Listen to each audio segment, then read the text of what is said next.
পয়গম্বর মুসা নবী আল্লাহর কাছে কথা বলার জন্য যাচ্ছে, এমনি একজন ধনী লোকের সাথে সাক্ষাৎ। ধনী কয়, মুসা রে, ও মুসা, আমার এত ধন হিসাব রাখতে পারি না, আল্লাহরে জিগাইবানি কি করলে আমার ধন কমবে? মুসা নবী কয়, ঠিক আছে জিগাইব। একজন বৃদ্ধার সাথে একজন মহিলার সাথে দেখা। মহিলা কয়, মুসা কই যাও, কই যাও রে মুসা? মুসা নবী কয়, তোর পাহাড়ে যাব, আল্লাহর সাথে কথা বল। মুসা রে, আল্লাহরে জিগাইবানি, আমি গরিব মানুষ, আমি ভালো কিছু কিনতে পারি না, ছেলে মেয়েকে ভালো কিছু খাওয়াইতে পারি না, ভাঙ্গা ঘর, এত গরিব, ভালো করে ঘর বানাইতে পারি না, আল্লাহরে জিগাইবানি কি করলে আমার উন্নতি হবে, ধনী হব, টাকা পয়সা হবে, আল্লাহরে জিগাইবানি। আল্লাহ মুসা নবী কয়, ঠিক আছে, আল্লাহরে জিগাইব, তুমি কেমনে ধনী হইবা? আল্লাহ নবী মুসা নবী তিন রাস্তার মোড়ে যা দেখে একটা লোক বসে আছে, তার দুই হাত নাই, দুই পা নাই, দুই হাত নাই, দুই পা নাই। ওই লোক ডাক দিয়া কয়, মুসা রে, জীবনে কোনোদিন নিজে হাঁটতে পারি নাই, নিজ হাতে খেতে পারি নাই, কেউ খাওয়াইলে খাই, নতুবা উপবাস থাকি, বৃষ্টি আসলে ভিজি, সেখানে আমি আবার শুকাই। ও মুসা, জীবনে কোনো কাজে দুনিয়ার লাগি নাই, আল্লাহরে জিগাইবানি কোন কারণে আমারে বানাইছে? আল্লাহ কয়, জিগাই মনে। মুসা নবী কয়, আল্লাহরে তোর পাহাড়ে মুসা নবী, মুসা ছিল কালিমুল্লাহ, কথা বলার প্রেম ছিল, কথা বলতো, কথা বলার প্রেম ছিল। কথা বলতে বলতে শেষ দিকে কয়, আল্লাহ গো, আসার সময় তিনটা লোক আমার কাছে প্রশ্ন করেছে, একজন লোক হলো ধনী, কিভাবে তার ধন কমবে গো? আল্লাহ বলেন, মুসা রে, তারে জানায়া দাও, যাকাত দেওয়া যেন বন্ধ করে দে, শুকরিয়া আদায় করা যেন বন্ধ করে দে, তাহলে আমি প্রভু আল্লাহ সুবহানাহু ওয়া তাআলা তার ধন কমায়া দিব।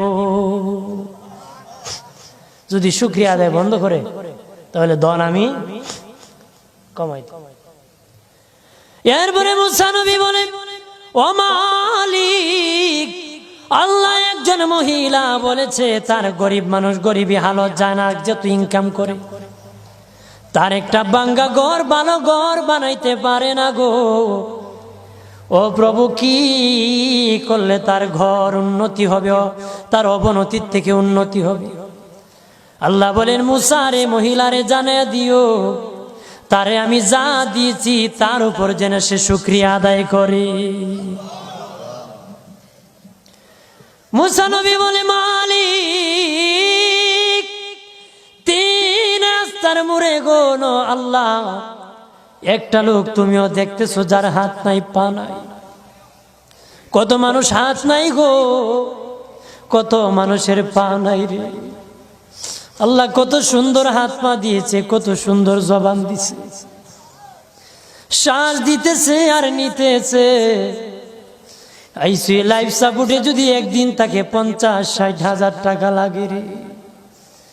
80 বছর, 100 বছর, 40 বছর, 25 বছর আল্লাহ হায়াত দিল রে।